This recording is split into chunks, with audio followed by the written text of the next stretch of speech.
رحم الله من قرأ الفاتحة. بسم الله. لا حول ولا قوة إلا بالله العلي العظيم. حسبنا الله ونعم الوكيل، نعم المولى ونعم النصير. أعوذ بالله من الشيطان الرجيم.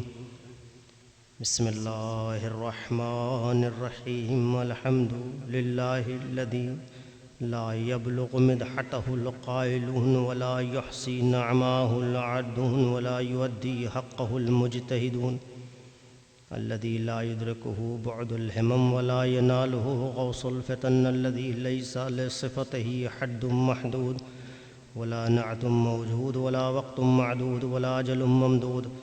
فطر الخلائق بقدرته ونشر الرياح برحمته وبطد بالصخور ميادان أرضه. الصلاة والسلام على سيدنا ونبينا وشفيع ذنوبنا وحبيب قلوبنا وطبيب نفوسنا، العبد المؤيد والرسول المسدد المصطفى الأمجد، صاحب الأبد أول العدد، الذي سميه في السماء بأحمد وفي الأرضين بالقاسم محمد،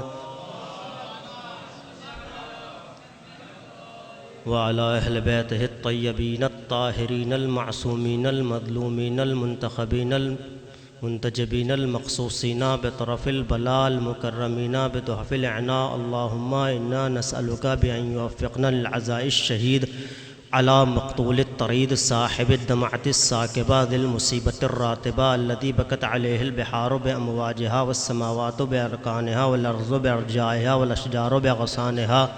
مولانا مولا الكونين ريحان رسول الثقلين أبي عبد الله الحسين عليه الصلاة والسلام، الذي قال في حقه نبي الإنس والجن من بكى على الحسين وابكى وتباكى فله الجنة، واللعنة الدائمة على أعدائهم منكر فضائلهم غاصب حقوقهم هادم مزارهم ظالم شيعتهم من يوم عداوتهم إلى قيام يوم الدين. أما بعد، فقد قال الله تبارك وتعالى في الكتاب المجيد والفرقانه الحميد، وهو أصدق القائلين وقوله الحق ثم الحق.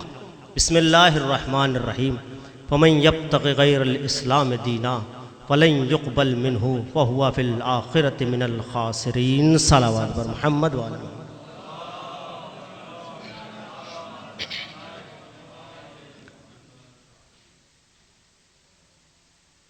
بزرگان ملت جعفریہ، عزاداران سید الشہداء علیہ الصلاۃ والسلام، پرساداران امام مظلوم کربلا، پرساداران امام علی النقی علیہ الصلاۃ والسلام، پروردگار عالم قرآن مجید کی سورہ مبارکہ آل عمران میں ارشاد فرما رہا ہے، وَمَن يَبْتَغِ غَيْرَ الْإِسْلَامِ دِينًا، جس کو بھی اسلام کے علاوہ کوئی اور دین پسند ہے نا، فَلَن يُقْبَلْ مِنْهُ، تو یہ طے ہے کہ اس کا کچھ بھی قبول نہیں ہوگا، وَهُوَ فِي الْآخِرَةِ مِنَ الْخَاسِرِينَ، اور آخرت میں وہ خسارے میں رہے گا اور گھاٹا اٹھانے والوں میں ہوگا۔ برادران عزیز، پروردگار عالم قرآن مجید میں جو ہم تک پیغامات بھیجتا ہے، ان پیغامات میں ایک چیز ہوتی ہے، وہ پوشیدہ یہ ہے کہ یہ پیغام کلی پیغام ہوتا ہے، قاعدہ ہوتا ہے کلی، باقی اس کے جو جزئی مطالب ہیں وہ ہمیں اہل بیت علیہم الصلاۃ والسلام بتاتے ہیں اور وہ ہم تک پہنچاتے ہیں۔ چونکہ قرآن ایک محدود وقت میں محدود آیتوں کے درمیان سمٹ کر پیغمبر کے قلب اقدس پر نازل ہوا، اب ظاہر ہے محدود وقت میں قیامت تک کی باتیں کرنی ہیں، محدود آیات میں قیامت تک کے مسائل حل کرنے ہیں، اور صرف آگے والے نہیں ہیں بلکہ جناب آدم سے بھی پہلے کے، یعنی جنت سے بھی مسئلہ ہے، یعنی آدم کی خلقت کا بھی مسئلہ اس میں بیان کرنا ہے، یعنی پہلے کا بھی اور بعد کا بھی، یہ سارے مسائل اس میں عرض کرنے ہیں۔ تو پھر یہ ایک محدود آیتوں کے درمیان جو جریدہ ہمارے سامنے ہے، جو بین الدفتین جو کتاب ہمارے سامنے ہے، وہ کتاب ایسی کتاب ہونی چاہیے کہ جسے ہم اگر یعنی کہ بلاغت کی زبان میں کہیں تو قلہ اور دلہ کی کیفیت ہونی چاہیے. یہ مطلب لفظیں چھوٹی ہوں، اس میں مطالب بہت سارے ہونے چاہیے. قرآن جب جب گفتگو کرے گا وہ گفتگو ولو کلیات کے طور پہ کرے گا، لیکن اس میں قیامت تک کے مسائل کو حل کرتا ہوا نظر آئے گا.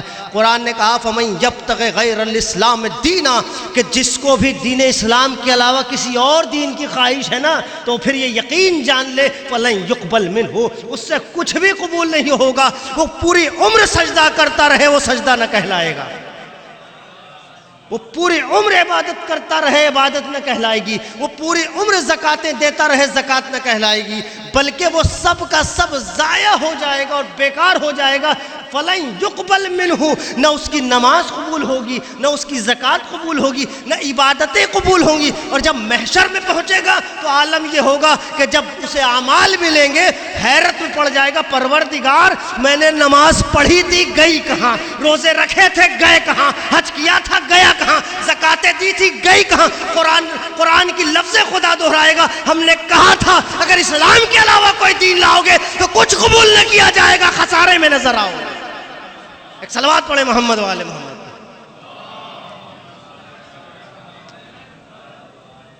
عابد بھائی آگے تشریف لیں، ارے آگے آ جائیے. ایک صلوات پڑھے محمد والے محمد. آپ سید ارے آ جائیں، یہاں بھی دیوار ہے سید، ادھر بھی ایک باوزہ بلند صلوات پڑھے.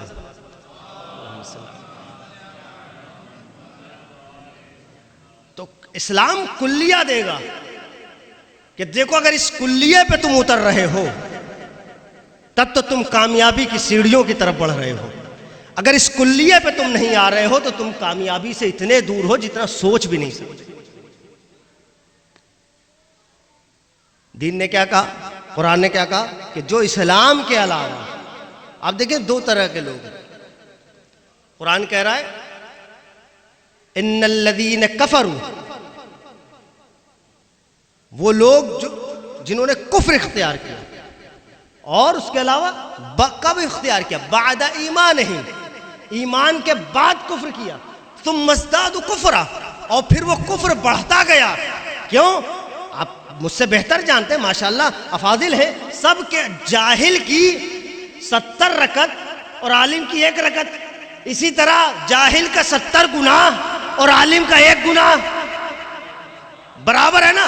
ایک تو یہ کہ کفر اختیار کیا وہ مسئلہ نہیں تھا، مسئلہ یہ ہے کہ ایمان کے بعد کیا. تو اللہ نے کہا تم نے ایمان کے بعد کفر اختیار کیا ہے تو تم مزداد کفرا. اب یہ کفر وہ کفر نہیں ہوگا جو پہلے والا تھا، اس کفر میں اضافہ ہو جائے گا، اور جب اضافہ ہو جائے گا تو ہوگا کیا، فلن تقبل توبتہم، اب توبہ بھی قبول نہیں ہوگی. وَأُولَئِكَ فِي الْآخِرَةِ وَأُولَئِكَ هُمُ الضَّالُّونَ، اور یہی لوگ اصل میں ضلالت اور گمراہی والے لوگ ہوں گے. کیوں؟ کیونکہ پہلے تو انہوں نے لباس اسلام زیبتن کیا اور زیبتن کرنے کے بعد کفر کی منزل کی طرف چل دیے. تو اب کیا ہوگا، ان کی توبہ بھی قبول نہیں ہوگی. لوگ بڑے بڑے دعوے کر رہے ہیں کہ فلاں نے توبہ کر لی تھی، فلاں نے توبہ کر لی تھی، فلاں نے توبہ کر لی تھی. اب سب توبہ کرنے کا دعویٰ کر رہے ہیں، توبہ کوئی نہیں دکھا رہا ہے. بھئی کوئی توبہ بھی تو دکھائے کہ یہاں پہ لکھا ہوا ہے. دعویٰ الگ چیز ہے، دلیل. اگر بغیر دلیل دعویٰ کیا ہوتا ہے، کچھ نہیں ہوتا. تو اگر آپ دعویٰ کر رہے ہیں توبہ کر لی تھی تو توبہ دکھائیے، ورنہ ہم دکھائیں کہ انہوں نے ایمان کے بعد کفر کیا ہے. تاریخ کہتی ہے جنگ خندق کا موقع ہے، جنگ خندق کا موقع، سارے لوگ مصروف ہے خندق کھودنے میں. جناب سلمان کی رائے کے مطابق خندق کھودی جا رہی ہے، لیکن کچھ افراد غائب ہیں، کچھ افراد غائب ہیں، نہیں ہیں. وہ آپ سمجھ گئے کہاں کہاں جہاں ضرورت ہوتی تھی وہاں نہیں ہوتے تھے، جہاں ضرورت ہوتی تھی وہاں نہیں ہوتے تھے، جہاں ضرورت نہیں ہوتی تھی وہاں پر وقت پہنچتے تھے. اب چاہے وہ کسی کے گھر میں چھت سے جانا ہو، چاہے دیواریں پھاند کے جانا ہو، یا جیسے ہو اوپر وقت پہنچ جاتے تھے. غائب ہے. پیغمبر کی نظریں ہیں، انہوں نے پیغمبر کو اپنی طرف سمجھ لیا. مسئلہ یہ ہے پیغمبر کی صفات میں سے ایک صفت یہ ہے کہ یندرو خلفہ کما یندر امامہ، وہ پیچھے بھی ویسے ہی دیکھتا ہے جیسے آگے دیکھتا ہے. اب لوگ اس خوش فہمی میں نہ رہیں کہ ہم نے سجدے سے سر اٹھایا، پیغمبر سجدے میں دیکھا نہیں. ایک صلوات پڑھے محمد والے محمد میں. سید ایک صلوات اور پڑھے محمد والے محمد میں. اب کوئی اب اس خوش فہمی میں نہ رہے کہ ہم نے تو سر اٹھا کے دوبارہ رکھ لیا، دیکھا کسی نے نہیں. دو شخصیتوں نے باقاعدہ دیکھا، ایک تو پشت پہ سوار نواسے نے اور دوسرے پیغمبر نے اپنی صفت کے مطابق. اب ان کی نمازیں خدا جانے کیا ہوگا، غائب ہے. تھوڑی دیر میں پیغمبر نے دیکھا کہ دو لوگ چلے آ رہے ہیں. اچھا انہوں نے سوچا کہ پیغمبر اتنے مجمع میں کہاں دھیان دیں گے، دو لوگ غائب ہو گئے. تو ہم آپ تھوڑی نہ ہیں کہ دو لوگ غائب ہو گئے نہیں دکھ رہے ہیں تو پتہ ہی نہیں چلا ہمیں. پیغمبر ہیں وہ شجروں پہ وہ نظر رکھتے ہیں، چہروں کی کیا اوقات ہے.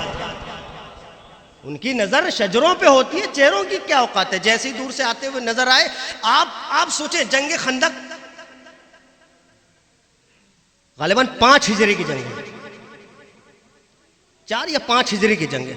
اور اسلام کو آئے ہوئے کتنا عرصہ ہو چکا ہے بھائی؟ تقریباً 5 سال یہ مان لے ہجرت کے، اور اس سے پہلے کے یعنی تقریباً اسلام کو آئے ہوئے 17 سال ہو گئے. 12-13 سال پہلے کے اور یہ 5 سال، یعنی 16-17 سال ہو گئے اسلام کو آئے ہوئے. اور وہ لوگ کہ جن کی تعریفیں کرتے کرتے کتابیں لوگوں نے بھر دی اور ساری تعریف اس کی اٹھا اٹھا کے صرف کاپی پیسٹ کر دی. صرف کاپی پیسٹ کی ہے نا، بس وہ ہلکا سا ہٹایا ہے معاملہ. بعض جگہ تو رائمنگ بھی نہیں ہو رہی ہے، صحیح سے بن بھی نہیں رہا ہے، لیکن پھر بھی رکھ دیا گیا ہے. وہ ساری صفات بھر دی کہ اول الاسلام، ابتدائی اسلام میں یہ سب ایمان لے آئے تھے. 5 ہجری میں اگر کوئی ہم اور آپ جیسا بندہ پوچھتا تو اس تاریخ لکھ دیتی، اما تم کو کیا پتا کہ تم نے پوچھ لیا، تم کو کیا پتا کہ تم نے پوچھے، تم کیا جانو. پوچھ وہ رہا ہے کہ جو دین اسلام کا پرچم لہرانے والا ہے. ان دونوں سے بیک وقت پوچھا کم من صنم عبدتما، اما کتنے بت پوجے، کتنے، کم من صنم عبدتما، اما آپ 2 حضرات جو اسپیشل ہیں تاریخ میں، ان دونوں نے کتنے بت پوجے. اجی چھوڑیے پیغمبر کیسی باتیں کر رہے ہیں، آپ تو ہمارے داماد بھی ہوتے ہیں، بڑا گہرا رشتہ ہے ہمارا آپ سے، یہ سب چھوڑیے، یہ پرانی باتیں تھی، پیغمبر یہ سب چھوڑ چکے ہیں. اچھا اتنے چکنی چپڑی باتیں کوئی کرے تو ہم جیسا آدمی تو مروب ہو جائے گا. ہو سکتا ہے شریف آدمی ہے، لیکن پیغمبر ہیں وہ ایسے شرافت کو نہیں تولتے ہماری آپ کی طرح. پیغمبر نے جملے بدل دیے. ابھی کیا پوچھا تھا، کم من صنم عبدتما، کتنے بت پوجے تم دونوں نے. پیغمبر نے ان کی باتیں پیش کرنے کے بعد اب پیغمبر نے جملہ بدلا، کہا کم من صنم عبدتما الیوم. اسلام کو آئے ہوئے 16 سال ہو گئے، اس کے بعد تاریخ کی بڑی ہستیوں سے پیغمبر پوچھ رہے ہیں آج کتنے بت پوچھ کے آ رہے ہو. تم آپ بتاؤ میں مولوی کی مانوں کہ پیغمبر کی مانوں. ایک صلوات پڑھیں محمد والے محمد. میں کس کی مانوں، میں کس کی مانوں؟ میں تاریخ داں کی مانوں یا اس کی مانوں کہ جو پرچم ہدایت کو بلند کرنے والا ہے؟ وہ تو 5 ہجری میں کہہ رہا ہے آج کتنے بت پوچھ کے آئے ہو. اب ظاہر ہے اس کی زبان پہ تو آیات کا پہرا ہے. وہ ہمارے آپ کی طرح ایسے تو نہیں بول جاتا نا. وہ جو بولتا ہے وہی بولتا ہے جو وحی آتی ہے. یعنی یہ اللہ بلوا رہا ہے کہ بھیا ان سے پوچھ لو، ابھی بھی وقت ہے، کتنے بت پوچھ کے آ رہے ہیں. لیکن وہ باہر اتنی جلدی تو غلطی کوئی تسلیم نہیں کرتا. ہم آپ نہیں کرتے تو وہ تو ٹھیک ٹھاک شریف آدمی تھے، وہ تو ٹھیک ٹھاک شریف لوگ تھے، وہ کیسے قبول کر لیتے؟ کہا نہیں، ٹال دیا. پیغمبر نے امیر المومنین سے کہا یا علی فلاں جگہ پر جاؤ، وہاں پر زمین کھودنا، کچھ بت گڑے ہوئے ہیں انہیں اکھاڑ کے توڑ دینا، اور اگر ان بت کو بچانے کے لیے کوئی بھی بیچ میں آئے تو اس کو قتل کر دینا۔ امیر المومنین کا فرمانا، امیر المومنین فرماتے ہیں جب تک یہ لوگ زندہ رہے نا اس مسئلے میں میرے سامنے سر اٹھانے کے قابل نہیں تھے۔ تو اگر دین نہیں پسند تو پھر ہوگا کیا؟ اب چاہے آپ جتنے دعوے کرتے رہیے کہ فلاں اس وقت ایمان لائے اور اس وقت ایمان لائے اور فلاں وقت ایمان لائے، قرآن صاف کہہ رہا ہے وَمَن يَبْتَغِ غَيْرَ الْإِسْلَامِ دِينًا، اگر اسلام کے علاوہ کوئی اور دین پسند ہے نا تو پھر سمجھ لو کچھ قبول نہیں ہے، چاہے نبی کے بغل میں رہو گے تب بھی جا کے نکلو گے وادی البرہوت میں۔ ایک صلوات پڑھے محمد والے محمد۔ کچھ قبول نہیں ہے، کچھ بھی قبول نہیں ہے۔ اس خوش فہمی میں نہ رہیں کہ پیغمبر کو کچھ پتہ نہیں ہے، اس خوش فہمی میں نہ رہیں کہ ائمہ علیہ السلام کو کچھ پتہ نہیں ہے۔ آپ دیکھیں جنگ تبوک کا موقع ہے، میں عرض یہ کرنا چاہتا ہوں کہ اسلام اگر انسان دین پسند ہے تو پھر دین کے علاوہ کچھ اور نہیں پسند ہونا چاہیے۔ اور دین کی معرفت کس پر مبنی ہے؟ اللہ کی معرفت پر۔ اگر اللہ کی معرفت صحیح نہیں ہے، آج پوری دنیا میں ایک کشمکش ہے، جس کو دیکھو بھائی دیکھیں ہمارے یہاں جو اصول ہے، ہمارے یہاں جو چیزیں دین میں عام طور پر سب جانتے ہیں، اصول اور فروع میں بٹی ہوئی ہیں، یہی ہے نا، اصول اور فروع۔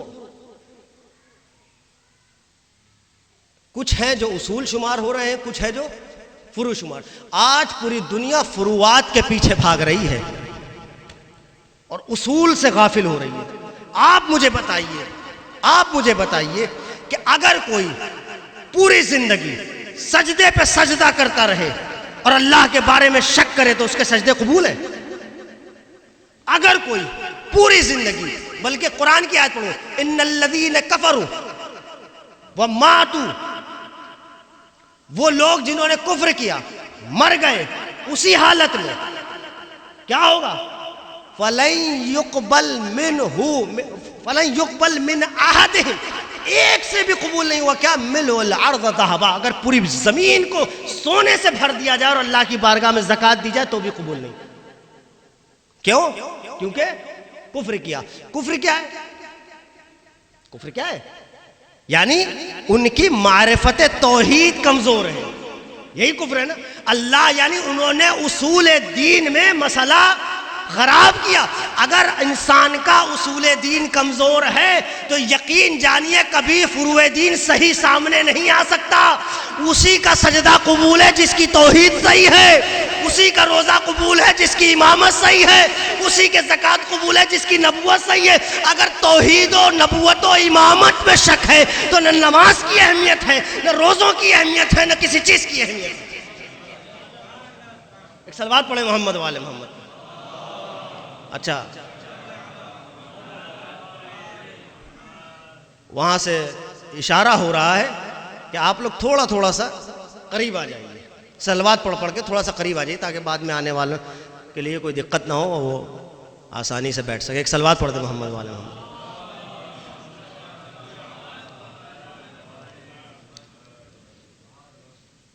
یہ بات تو طے ہے نا کہ اصول کی اہمیت فروع کی اہمیت سے ہے کہ نہیں؟ کیونکہ اصول الگ، اگر خدا پہ ہی یقین نہیں ہے تو کاہے کی نماز، کاہے کے روزے، کاہے کے حج؟ یہ حج جو یہ روزے نماز صرف اور صرف آپ کی کثرت شمار ہوگی اور کچھ نہیں، یہ روزے بھکمری ہو جائیں گے اور کچھ نہیں، یہ حج صرف اور صرف قسمت کا چکر ہوگا اور کچھ نہیں، یہ زکوٰۃ صرف اور صرف بربادی ہوگی اور کچھ نہیں۔ لیکن اگر توحید مضبوط ہے تو ہم نے دیکھا کہ لوگوں کے پاس کچھ نہیں تھا، بوریے پہ بیٹھے ہوئے تھے لیکن حکومتیں دل پہ کر رہے تھے۔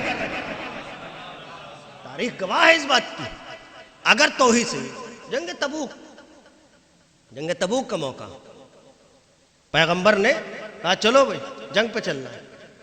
اچھا، وہ ایک ایسی جنگ جہاں پیغمبر نے امیر المومنین سے کہا کہ آپ یہیں رہیے، آپ یہیں رہیے، لوگوں سے کہا چلو نکلو۔ اچھا، جب بھی پیغمبر بلاتے تھے ایک دو لوگ آ جاتے تھے ایکسکیوز لے کے، حضور یہ تھوڑا کام ہے، یہ ماشاءاللہ قرآن نے کہا لا یستأذنک الذین یؤمنون باللہ والیوم الآخر ان یجاہدوا. پیغمبر یہ جو آپ سے ایکسکیوز لے کے آ رہے ہیں نا، یہ جو اجازت مانگنے آ رہے ہیں، حضور جانے دیجیے، آپ چلے جائیے، فلاں کو لے جائیے، دھماکہ کو لے جائیے، ان کو لے جائیے، ان کو، حضور ہمیں اجازت دیں، تھوڑا کام ہے، ہم نہیں جائیں گے، ہمارا یہ ہے، ہمارا وہ. یہ جتنے بہانے بنا رہے ہیں ان کا ایمان نہیں ہے اللہ پر. لا یستأذنک الذین یؤمنون باللہ والیوم الآخر ان یجاہدوا. پیغمبر آپ سے اجازت وہ لینے بالکل نہیں آیا جو صاحب ایمان تھا، جو ایمان والے تھے، جو اللہ اور رسول اور اہل بیت اور آخرت پر ایمان رکھتے تھے، وہ اجازت مانگنے ہی نہیں آئے ہیں. آگے کی آیت نے کہا انما الذی، آگے کی آیت نے کہا بلکہ یستأذنک الذین لا یؤمنون، اجازت وہ مانگ رہے ہیں جن کو ایمان نہیں ہے. لا یؤمنون باللہ والیوم الآخر، نہ اللہ پر نہ آخرت پر ایمان نہیں ہے، یقین نہیں ہے. جب یقین نہیں ہے تو ان کو مسئلہ یہ ہے کہ ادھر فوج بہت بڑی ہے، پیغمبر پہ یقین نہیں ہے، جائیں گے جیتیں گے کہ نہیں، اسی ڈر سے اجازت لے رہے پیغمبر ہم نہیں جائیں گے، فلاں کو لے جائیے، فلاں کو لے جائیے. قرآن نے کہا ان کو یقین نہیں ہے، نہ اللہ پر نہ قرآن پر نہ آخرت پر نہ آپ پر. جب یقین نہیں ہے فارتابت قلوبہم، ان کے دلوں میں شک ہے، اور جب شک بڑھ جائے گا تو ضلالت بڑھتی چلی جائے گی. ایک صلوات پڑھیں محمد والے محمد. ان کے دلوں میں شک ہے، ان کے دل شک میں مبتلا ہے، اور جب شک میں مبتلا دل ہوگا تو ہوگا کیا؟ یہ کشمکش کے شکار ہو جائیں گے، یہ ضلالت کے شکار ہو جائیں گے، یہ گمراہی کے شکار ہو جائیں گے. اچھا پیغمبر نے کہا ٹھیک ہے، نہیں جانا چاہتے مت جاؤ، کوئی مسئلہ نہیں، بیٹھو آرام کرو، اعلیٰ کیف بیٹھے رہو. جو جانا چاہتا تھا اس کو لے لیا اور مدینے سے نکل گئے. کچھ دور پہ خیمہ زن ہوئے، اور یہاں پر عجیب تہلکہ مچ گیا مدینے میں.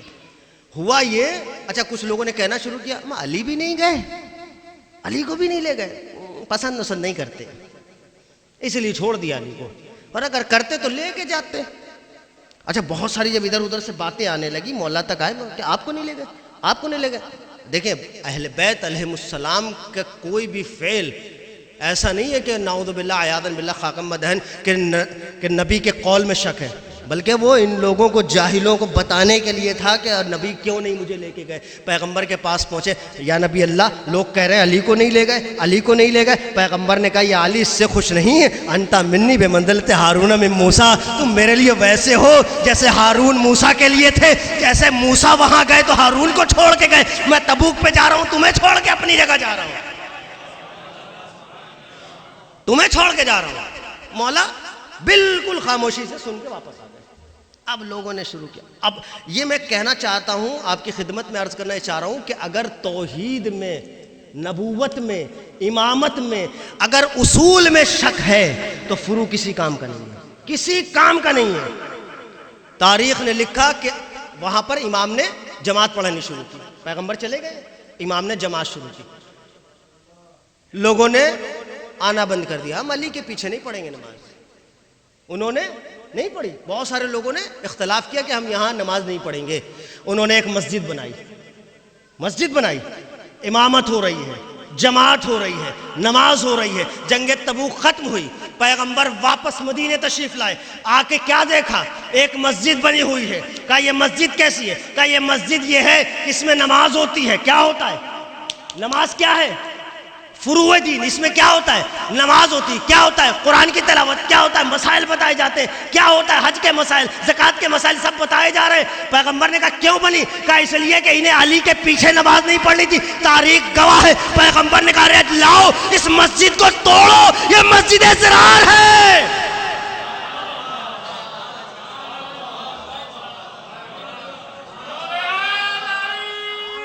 یا علی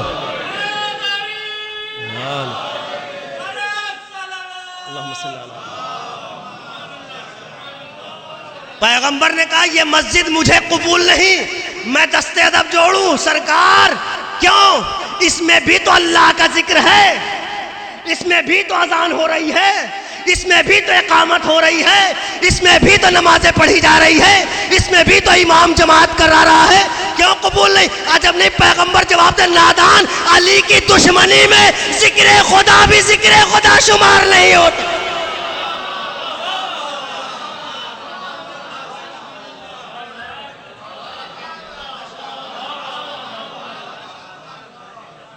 علی سے بغض اس لیے کیونکہ یہ علی کے مخالف میں کھلی ہے۔ اب کچھ اور کرنے کی ضرورت نہیں ہے، تاریخ سامنے رکھیں، کائنات سامنے رکھیں، ادھر علی کا ذکر رکھیں، ادھر دنیا کا ذکر رکھیں، دیکھتے چلے جائیں۔ جو علی کی طرف ہے وہ پیغمبر والا ہے، جو ادھر ہے وہ ادھر والا ہے۔ ایک صلوات پڑھے محمد والے محمد میں۔ پیغمبر کیوں توڑوا رہے ہیں؟ ہمیں چڑھیے، نماز نہ پڑھنے دیتے، نماز مت پڑھو، چلو۔ پیغمبر نے کہا مسجد توڑو۔ اللہ اکبر، آج اگر مسجد ٹوٹ جائے بوال ہو جائے، باپ رے باپ۔ مسجد کی مینار کا ایک چھوٹا سا ٹکڑا کوئی توڑ دے، پھر دیکھیے کیا ہوتا ہے۔ کنگورا جو ڈیزائن بنے ہوتے، کنگورا ٹوٹ جائے تو دیکھیے کیا ہوتا ہے، اچھا خاصا ماحول خراب ہو جائے محلے کا۔ پیغمبر نے کہا محلے کا ماحول اپنی جگہ، یہاں بات عقیدے کی ہے۔ یہاں پر اگر علی کی دشمنی میں مسجد بھی بنائی جائے گی تو وہ بھی مسمار کر دی جائے گی۔ اب جب علی کی دشمنی میں نمازیں نہیں قبول تو حضرت محشر میں کیا لے کے جانے والے ہیں؟ کیا لے کے جانے والے ہیں؟ اسی لیے جب وہاں پہنچیں گے کیا ہوگا؟ فَلَن يُقْبَلْ مِنْهُ، کچھ قبول نہیں ہے، وَأُولَٰئِكَ هُمُ الْخَاسِرُونَ، وہ سب کے سب گھاٹے والے ہوں گے، سب کے سب خسارے والے۔ اس لیے کیا کیا؟ ماشاءاللہ خدا کی عبادت کر رہے تھے، لیکن واقعاً یقین جانیے یہ عبادت جو دشمنی علی میں کی جا رہی تھی، یہ اللہ کی عدم معرفت کا نتیجہ تھا۔ اس کا مطلب اللہ کو نہیں پہچانے۔ کسی نے امام صادق علیہ السلام سے پوچھا مولا ندعو فلا یستجاب، بہت دعا کرتے قبول ہی نہیں ہوتی، ندعو فلا یستجاب، مولا زبان گھس گئی دعا کرتے کرتے قبول ہی نہیں ہوتی۔ مولا نے کہا کہ اس لیے انکم تدعون، تم لوگ دعا کر رہے ہو کس سے؟ جس کو تم پہچانتے نہیں ہو، جس کو تم پہچانتے اس کی آنکھیں نکلے مولا ہیں کیوں؟ کیا کہ اصلاً تمہیں توحید کا پتہ نہیں ہے۔ اگر توحید کے بارے میں پہچان ہوتی تو دعائیں قبول ہوتی، دعائیں قبول ہوتی۔ امام باقر علیہ السلام سے کسی نے پوچھا مولا یہ بتائیے کیسے ہوگا، کیسے کیا کیا جائے؟ لوگ عبادتیں کر رہے ہیں، قبول ہے کہ نہیں ہے؟ میں اپنی بات پہ ہوں کہ اگر اصول دین میں گڑبڑی ہے تو فروع دین کسی کام کا نہیں ہے۔ مولا نے فرمایا انما یعبد اللہ، انما یعرف اللہ ورسولہ وامامہ من اہل البیت، جو شخص اللہ کو پہچانتا ہے کما حقہ، مجھے پہچان اور پیغمبر کو پہچانتا ہے اور ہم اہل بیت میں سے ائمہ کو پہچانتا ہے تو سمجھو اس کی نماز قبول ہے، ورنہ پھر مولا نہیں پہچانتا۔ کہا جو نہیں پہچانتا نا تو مولا فرماتے ہیں کما یعبد غیر اللہ، وہ ایسا ہے جیسے غیر خدا کی عبادت کر رہا ہے۔ اصل میں مقصد یہی ہے کہ بتانا ہے کہ خدا کیا ہے۔ اگر توحید صحیح ہوگی، نبوت صحیح ہوگی، امامت صحیح ہوگی، تب جا کے صحیح عبادت نکل کر آئے گی، تب جا کے صحیح معنوں میں انسان مومن ہو پائے گا، ورنہ تو تاریخ بھری پڑی ہے، تاریخ بھری پڑی ہے لوگوں سے جو آپ دیکھیں نا، ہر جتنی جنگیں ہوئی ہیں سب جنگوں میں یہ والے ایسے مسائل رہے ہیں۔ جنگ نہروان میں بھی شور مچا پڑا کہ علی نے نمازیوں کو مار دیا، روزے داروں کو مار دیا، حاجیوں کو مار دیا، قاریوں کو مار دیا، شور مچا پڑا ہے، لیکن وہ سب شور تھا۔ مسئلہ یہ ہے کہ علی کی تلوار جس کے شانے تک آ گئی اور گردن قطع ہو گئی تو پھر وہ نمازی نہیں ہے۔ روزے دار نہیں ہیں، حاجی نہیں ہیں۔ وہ کیسا نمازی جو علی کو نہ پہچان پایا، وہ کیسا روزے دار جو علی کو نہ پہچان پایا، وہ کیسا حاجی جو علی کو نہ پہچان پایا، وہ کیسا قاری جو قرآن پڑھ رہا ہے اور علی کو نہیں پہچانتا۔ کیونکہ یہ دونوں چیزیں ایک دوسرے سے مرتبط ہیں۔ جتنا مضبوط اصول دین ہوگا اتنا ہی مضبوط انسان کا فروع دین ہوگا۔ آج لوگ ایک دوڑ لگی ہوئی ہے، فروع دین کے پیچھے بھاگے چلے جا رہے ہیں۔ فروع دین اچھی بات ہے، کرنا چاہیے، واجب ہے، لیکن کب؟ معرفت کے ساتھ، معرفت توحید کے ساتھ، معرفت نبوت کے ساتھ، معرفت امامت کے ساتھ۔ اگر یہ معرفت نہیں ہے تو یہ صرف دوڑ ہے اور کچھ نہیں ہے، صرف دوڑ ہے۔ میں آپ کا زیادہ وقت نہیں لوں گا، ایسا نہ ہو کہ پھر میرے سر وہی بدنامی دوبارہ آ جائے۔ میں زیادہ وقت آپ کا ضائع نہیں کروں گا۔ آپ دیکھیں کہ کتنی اہمیت رکھتی ہے معرفت، کتنی اہمیت رکھتی ہے۔ ایک صاحب گزرے ہیں، بڑے مشہور ہیں، نام ہے ان کا اشرف علی تھانوی۔ اشرف علی تھانوی بڑے مشہور شخصیت۔ ان کی کتاب ہے حضرت تھانوی کے پسندیدہ واقعات۔ اس میں ایک واقعہ نقل ہے، بس وہ آخری بات اور آپ کی خدمت تمام، تاکہ مجھے دوبارہ پڑھنے کے لیے دوبارہ پھر لوگ پوچھ بھی سکیں۔ ایک صلوات پڑھیں محمد والے محمد۔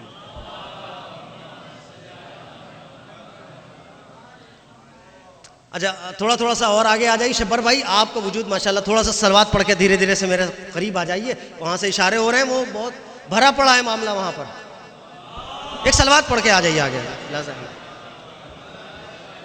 یہ ادھر جو میسرہ خالی ہے اس کو بھی پر کر دیجئے، میمنہ بھرا ہوا ہے، قلب لشکر بھی بھر گیا ہے، میسرے کو اور پر کر دیجئے تو بہتر ہو جائے کہ اور صلوات پڑھ دیں محمد والے محمد۔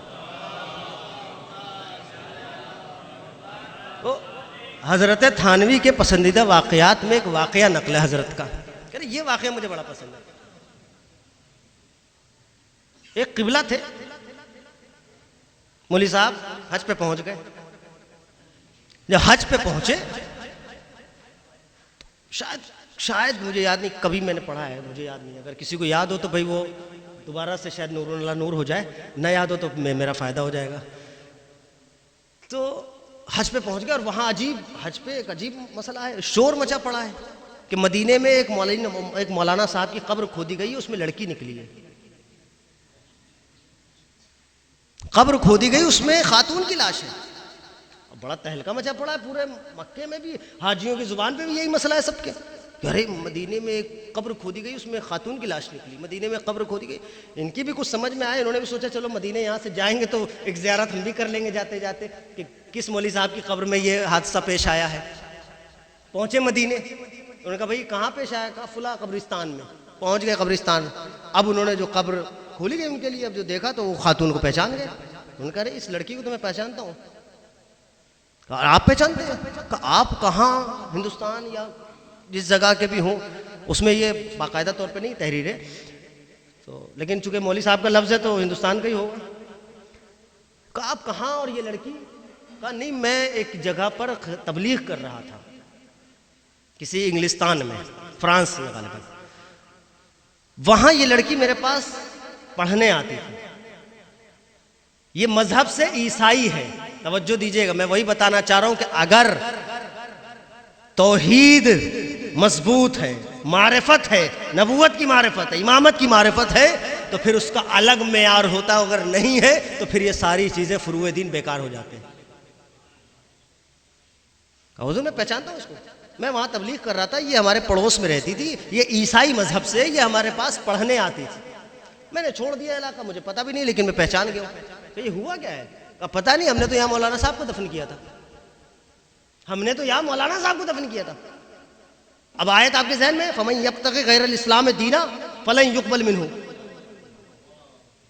جسے دین اسلام کے علاوہ کسی اور مذہب سے دلچسپی ہے تھوڑی سی، یہ بھی ہو جاتا تو تھوڑا مزہ آ جاتا، یہ بھی ہو جاتا تھوڑا بہتر ہو جاتا، اس مذہب میں یہ اچھا ہے۔ اگر اتنی سی بھی دلچسپی ہے نا تو دلچسپی نکلے گی کہاں پہ وہ سنیے آپ، یہ دلچسپی کا اثر کہاں ہوگا وہ آپ کی خدمت میں عرض کروں. کہا اسے پہچانتا ہوں. کہا یہ بتاؤ پہلے بتاؤ یہ کس مولانا کی قبر ہے؟ حضور وہ تو امام جماعت تھے ہمارے، اور یہ تھے اور وہ تھے، ساری جتنی اوصاف حمیدہ ہو سکتی تھی انہوں نے بیان کر دی. کہا چلیں بھائی ان کے گھر چلتے ہیں، کچھ پوچھتے ہیں مولانا ایسی کیا حرکت کرتے تھے جس کی وجہ سے ان کی قبر میں خاتون کی لاش ہے. اور مولانا صاحب کہاں غائب ہو گئے؟ مسئلہ خاتون کی لاش کا نہیں تھا، مسئلہ تھا کہ مولانا گئے کہاں. مسئلہ اتنا خاتون کی لاش کا نہیں تھا جتنا یہ تھا مولانا غائب کہاں ہوئے. ان کے گھر پہ پورا وفد پہنچ گیا. دق الباب، اندر سے خاتون کی آواز ہے، جی کون؟ کہا حضور ہم کبھی بھی ہم تشریف لائیں، قبلہ کی قبر کھودی گئی ہے، وہ حادثہ پیش آیا، آپ نے تو سنا ہوگا. کہ سنا تو میں نے بھی ہے. وہ مولانا صاحب گئے کہاں؟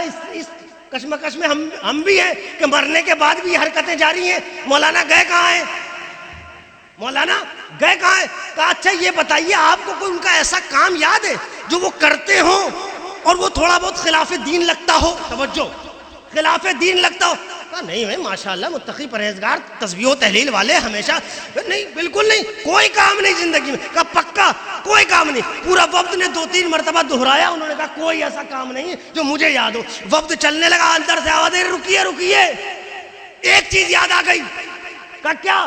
کہا جب بھی ان پہ، آپ ماشاءاللہ طلاب ہیں، جب بھی ان پہ غسل جنابت واجب ہوتا تھا وہ کہتے تھے اس مسئلے میں عیسائی مذہب بہت اچھا ہے، اس مسئلے میں عیسائی مذہب بہت اچھا ہے، بے وقت غسل نہیں کرنا پڑتا. یہ مولوی صاحب سمجھ گئے، آپ سمجھ گئے کیا حادثہ پیش آیا ہے. انہوں نے کہا چلو، وفد کو اٹھایا، لے کے فرانس پہنچے. اس کے گھر گئے، گھر جا کے کہا بیٹی کہاں ہے؟ کہا وہ مر گئی. کہا کہاں دفن کیا؟ کہا عیسائی قبرستان میں.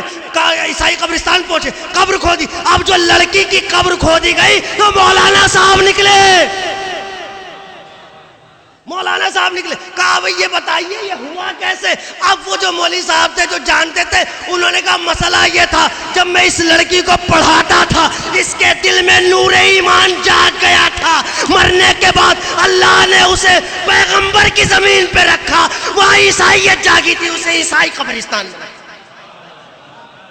ایک صلوات پڑھے محمد والے محمد. اب نتیجہ وہ کہاں پہنچے؟ تھوڑا بہت شائبہ آ رہا تھا کہ عیسائی مذہب سے تھوڑا بہت دلچسپی ظاہر ہو رہی تھی. اللہ نے اٹھا کے عیسائی قبرستان میں رکھ دیا. اور اس لڑکی کے دل میں تھوڑی بہت دلچسپی دین سے ہو رہی تھی.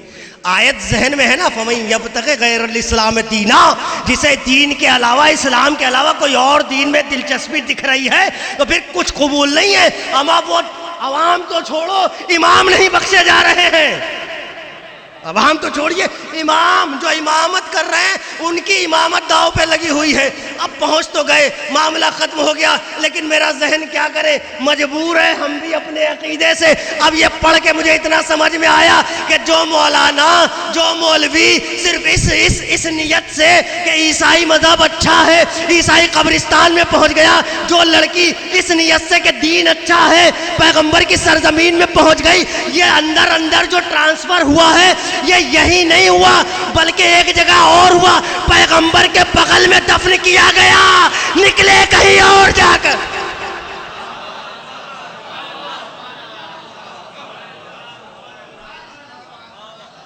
ہمیں چاہے جس قدر بھی پیغمبر کے بغل میں دفن کر دیا جائے، لیکن نکلیں گے جا کے وادی البرہود میں ہی، ڈھونڈا جائے گا نہیں آئے گا. کیوں؟ اس لیے کہ وہاں پر بھی دلچسپی میں نے بتا دی. جنگ خندق میں ٹھیک ٹھاک دلچسپی تھی، کفر سے ٹھیک ٹھاک دلچسپی تھی، اچھے خاندان کی دلچسپی رکھتے تھے. اور یہاں تک کہ انہوں نے یہ جملہ کہا تھا، اگر ابن ابی کبشہ جیت گیا تو ان کے ساتھ نعوذ باللہ، اور اگر ہار گیا تو ہم بتا دیں گے کہ نحن علی دیننا، ہم اپنے ہی دین پہ باقی ہیں. یہ جملہ موجود ہے اسی جنگ خندق کا. تو عزیزان گرامی، دوستان عزیز، پروردگار عالم کے بارے میں اب اگر میں نے ان کو ادھر بلایا تو یہ مجھے وہاں بلا لیں گے، واپس آ جاؤ، اب زیادہ مت بلاؤ. ایک صلوات پڑھے محمد والے محمد سے. اشارے کر رہے ہیں کہ کیسے بلاؤں بھائی. ابھی بھی اگر جگہ خالی دکھ رہی ہے تو آپ لوگ خود چلے آئیے ایک صلوات پڑھتے ہوئے پر محمد والے محمد. آ جائیے. یا علی یا علی یا علی یا علی یا علی اللہم صلی علی محمد. ملاحظہ فرمایا آپ نے ملاحظہ کیا کہ اگر اصول دین کمزور ہے نا تھوڑا بھی تو فروع دین چاہے جتنا مضبوط کر لو کوئی فائدہ نہیں. اگر فروع دین کا فائدہ لینا ہے تو اصول دین مضبوط کریں, عقیدہ توحید مضبوط کریں, عقیدہ نبوت مضبوط کریں, عقیدہ امامت مضبوط کریں. اگر عقیدہ امامت نبوت توحید مضبوط نہیں ہے تو ادھر چاہے جو بھی کرتے رہیں کوئی فائدہ نہیں, کوئی فائدہ نہیں. آج شب شہادت ہے امام کے ایک صحابی ہیں جو امام ہادی کے بھی ہیں اور امام حسن عسکری علیہ السلام کے بھی صحابی ہیں, ابو الہاشم. آپ دیکھیں معرفت کسے کہتے ہیں. ابو الہاشم دوڑے ہوئے داخل ہوئے مولا کے گھر میں اجازت لے کے مولا کے پاس آئے. اب ظاہر ہے اہل بیت قناعت پسند, اہل بیت بوریے پہ ضرور بیٹھے ہیں لیکن حکومت دل پہ کرتے ہیں, حکومت کائنات پہ کرتے ہیں. ظاہری طور پر ایک مختصر سا اور بوسیدہ سا بوریا بچھا ہوا ہے. ابو الہاشم آئے اور دوڑتے ہوئے مولا کے پاس آئے. کہا مولا آپ کی زیارت کا اشتیاق مجھے رکنے نہیں دیتا. کہا ابو الہاشم آ تو گئے ہو, بیٹھ جاؤ. کہا مولا تھوڑی دیر اپنے آپ کو دیکھنے دیجئے. یہ ہوتی معرفت, یہ معرفت ہے. جب معرفت بڑھتی ہے نا تو کسی کو بہلول بناتی ہے, کسی کو ابوذر اور سلمان بنا دیتی ہے.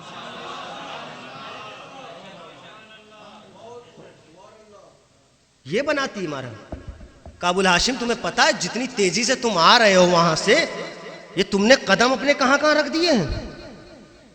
کہا مولا یہ تو بوسیدہ سا ایک بوریا ہے, ایک فرش ہے اس پہ رکھے. کہا نہیں ابو الہاشم, اللہ اکبر, بیٹھو ہم بتائیں. ہادہ اثر آدم, ہادہ اثر نوح, ہادہ اثر شیث, ہادہ اثر موسیٰ, ہادہ اثر عیسیٰ. اے ابو ہاشم جہاں تم نے قدم رکھے ہیں یہ آدم کے قدم کا نشان یہاں پر ہے, نوح کے قدم کا نشان یہاں پر ہے, ابراہیم کے قدم کا نشان یہاں پر ہے, عیسیٰ کے قدم کا نشان یہاں پر. ابو الہاشم آئے تھے مولا سے ملنے, فوراً سجدے میں گر گئے, چومنے لگے کہ قدم کو. ایک مرتبہ مولا نے کہا ابو الہاشم ان قدموں کو نہ چومو, اس پیشانی کو چومو, اس لیے کہ ان سارے قدموں کا تقدس اس پیشانی میں موجود ہے.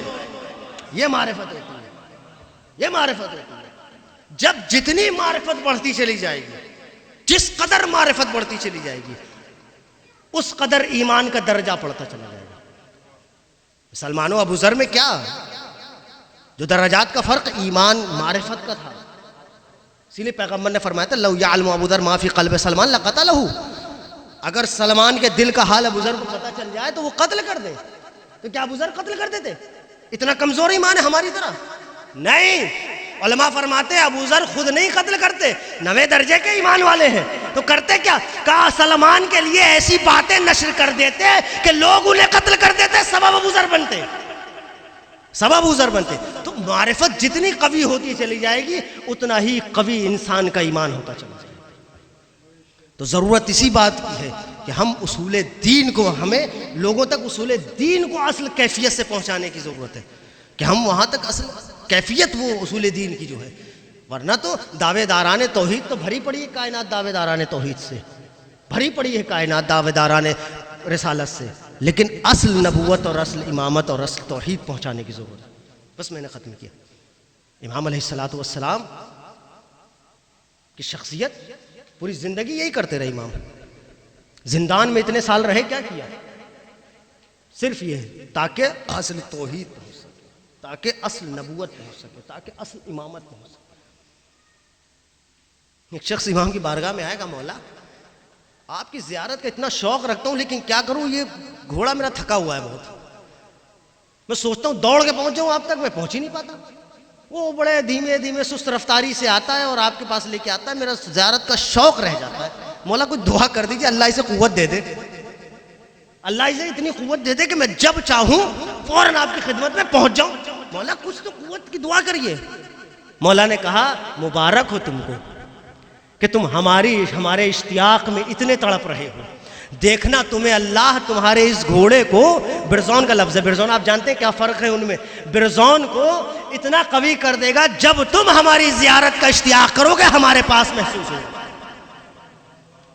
خود ان کا بیان ہے کہ میں نے اس دن بغداد میں صبح کی نماز پڑھی اور ظہر میں سامرہ پہنچ گیا اور واپس پھر بغداد شام تک پہنچ گیا اسی گھوڑے سے، اتنی تیز رفتاری۔ تو یہ اہل بیت کا کرم ہے، جتنی معرفت بڑھتی چلی جائے گی اتنا زیادہ حسن پیدا ہوتا چلے جائے گا انسان کی عبادت میں۔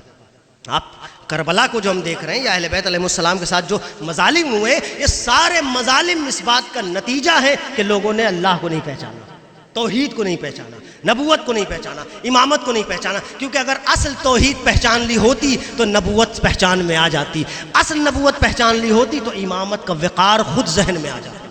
یہ جو حادثات، یہ جو قتل ہو رہے ہیں ائمہ کے گھر میں، جو شہادتیں ہو رہی ہیں، یہ اس بات کا نتیجہ ہے کہ ان کی توحید صحیح نہیں ہے، ان کی نبوت صحیح نہیں ہے، نتیجہ ہے۔ ورنہ آپ دیکھیں، میں اکثر یہ جملہ پڑھتا ہوں کہ کربلا میں یہ تعجب کی بات نہیں ہے کہ کربلا میں سر امام حسین یہ کہہ کے اتارا جا رہا ہے جلدی کرو نماز عصر کا وقت نکلا جا رہا ہے، یہ توحید ہے۔ جنہیں یہ نہیں پتا امامت کیا ہے وہ نماز پڑھنے جا رہے ہیں، بس یہی کیفیت یہاں پورے گھرانے میں اہل بیت کے جو شہید ہوئے ہیں سب کے ہاں جو مسئلہ تھا، جنہوں نے شہید کیا وہ پہچانتے نہیں کہ ہیں کیا یہ اہل بیت۔ اگر پہچانتے تو یہ جسارت کبھی نہیں۔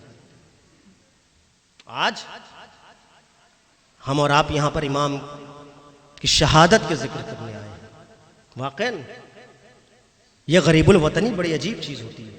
ہم بھی دوسری جگہ سے الگ الگ ممالک سے یہاں تک پہنچے ہوئے ہیں، جو بھی جہاں بھی جس علاقے کا ہے۔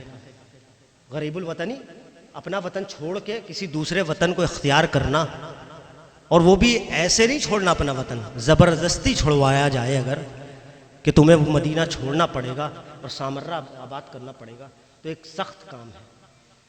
اپنا چہیتا وطن چھوڑنا ایک سخت کام ہے، چاہے جتنا برا گاؤں ہو انسان کا، لیکن اپنا وطن اپنا ہوتا ہے، وہ کہیں نہ کہیں یاد آتا ہے۔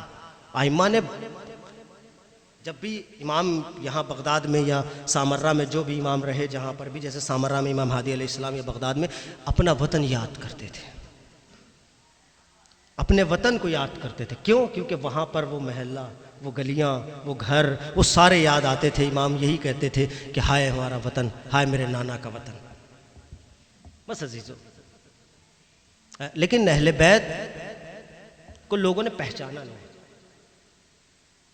خدا کو نہیں پہچانا تو نبوت صحیح پہچان میں نہیں آئی۔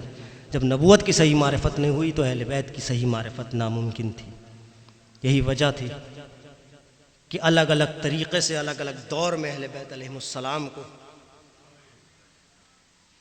جام شہادت نوش کرنا پڑا۔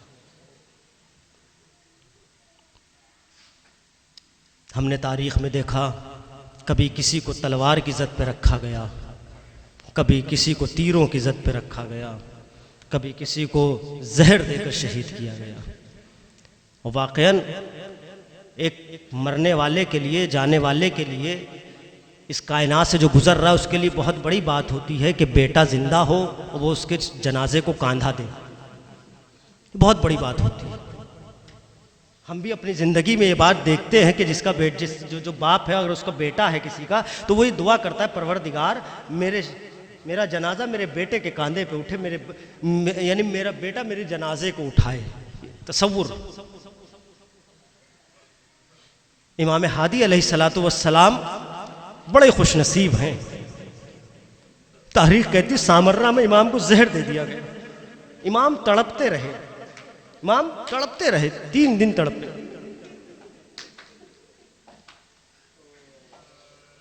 اور جب امام شہادت پا چکے ہیں، تاریخ نے لکھا امام حسن عسکری کا عالم یہ تھا، اور امام حسن عسکری کا نہیں بلکہ پورے سامرہ کا عالم یہ تھا، تاریخ کہتی ہے یتلمون علی وجوہہم، چہروں پہ ماتم ہو رہے تھے، ویقتشون خدودہم، اپنے چہرے کو نوچا جا رہا تھا، عالم یہ تھا۔ بلکہ امام کا عالم تاریخ نے لکھا کہ شق جیبہ، امام کا گریبان چاک تھا۔ ایک راوی نے دیکھا، دیکھنے کے بعد شہادت ہو گئی، تدفین ہو گئی، اس کے بعد مولا کو لکھتا مولا میں نے آپ کے والد کی شہادت کے موقع پہ دیکھا کہ آپ کا گریبان چاک تھا، مولا یہ مناسب واجب نہیں. مولا نے کہا ایھا الاحمق، ارے تمہیں کیا ہو گیا؟ ارے جب ہارون گئے تو موسیٰ کا گریبان چاک تھا، آستینیں چڑھی ہوئی تھی، سر میں خاک تھی. کہا ہم موسیٰ سے افضل ہیں، ہم ہارون سے افضل ہیں. میرے بابا اس دنیا سے جا رہا ہے، امام حسن عسکری جنازہ اٹھا رہے ہیں. میں کہوں گا مولا بڑے خوش نصیب ہو، اتنا تو موقع حیات نے دیا. بیٹا سامنے ہے، جنازہ اٹھا رہا ہے، اور جنازہ ایسی شان سے اٹھ رہا ہے. گھر میں دفن ضرور ہے لیکن پورا سامرہ جنازہ پورے سامرہ میں گھوما ہے، پھر گھر پہ آیا ہے. اے مولا ہادی، ایک مرتبہ کربلا کا رخ کرو. 11 محرم کی صبح ایک بیٹا ہے، باپ کی لاش، ارے ہاتھوں میں ہتھکڑی، پیروں میں بیڑی، گلے میں توق ہے. باپ کی لاش کو دیکھ کے خود کو گرا لیا. اے بابا کتنا بد نصیب. اجرکم اللہ، اجرکم اللہ. خدا کوئی غم نہ دے سوائے غم اہل بیت علیہ السلام کے. اے بابا وہ بیٹا کتنا بد نصیب ہے، جس کا وہ بیٹا کتنا بد نصیب ہے کہ باپ کا لاشا سامنے پڑا ہے، لیکن ہائے مجبور اتنا کہ دفن نہیں کر سکتا. اے میرے مولا آپ بڑے خوش نصیب، بیٹے نے نماز جنازہ پڑھائی، غسل بھی دیا گیا، کفن بھی دیا گیا، حنوط بھی کیا، سب امام حسن عسکری نے کیا اپنے ہاتھوں سے. لیکن اللہ اللہ، لاش حسین بے سر و سامان، بغیر غسل و کفن 3 دن تک سرزمین کربلا پہ، کربلا کی گرم رے، لاش امام مظلوم کربلا، نہ کفن کا پتہ نہ غسل کا پتہ. بیٹا ہے تو اتنا مجبور، نہ غسل دے سکتا ہے نہ کفن دے سکتا ہے، کوئی لاش اٹھانے والا نہیں. جب ہوا بھی تو تدفین یوں ہوئی، اکیلے سید سجاد، کبھی عباس کی لاش پہ، کبھی اکبر کی لاش، کبھی امام کی لاش.